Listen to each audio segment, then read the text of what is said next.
இரவு நேரத்தில் கடுமையான பனிப்பொழிவு.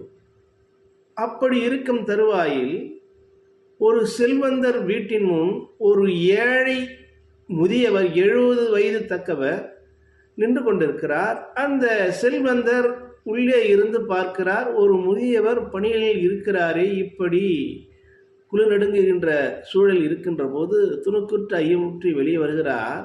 அந்த முதியவரிடம் கேட்கிறார், உங்களுக்கு குளிரவில்லையா, உங்களுக்கு சூடான இதமான உடைகள் இல்லையா என்று கேட்டார்.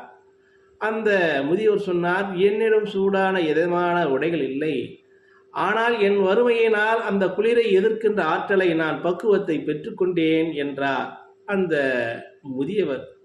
அந்த செல்வந்தர் சற்று பெரியவரை பார்த்து, சற்று பொறுங்கள், கொஞ்சம் காத்து கிடங்கள், நான் உள்ளே சென்று என் வேலை பலுவை முடித்துவிட்டு உங்களுக்கு இடமான கதகதப்பான ஒரு உடையை கொண்டு வருகிறேன் என்றார் அந்த செல்வந்தர். அந்த முதியவர் உளமகிழ்ச்சியோடு காத்து கிடந்தார். உள்ளே சென்ற செல்வந்தர் மறந்து போனார், கொடுப்பதை மறந்து போனார். மறந்து போன துணுக்குற்று வெளியே காலை எழுந்த, ஓ, முதியவருக்கு நாம் வாக்களித்துமே, என்ன ஆனார் என்று பார்த்தார். முதியவர் வெளியே வந்து பார்த்தார், அந்த குளிரின் விரக்தியால் இறந்து போகிறார். விரைத்து குளிர் நடுக்கி இறந்து கிடக்கிறார்.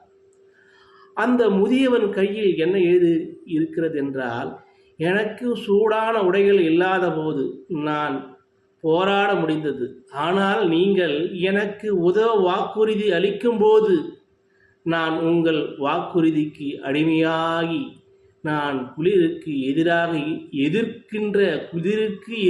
எதிர்க்கின்ற திறனை இழந்துவிட்டேன் என்று அந்த முதியவர் எழுதுகிறார். அன்பு நண்பர்களே, வாக்குறுதி அளிக்கும் முன், பொய்யான வாக்குறுதிகளை உருவாக்கும் முன் யோசியுங்கள்.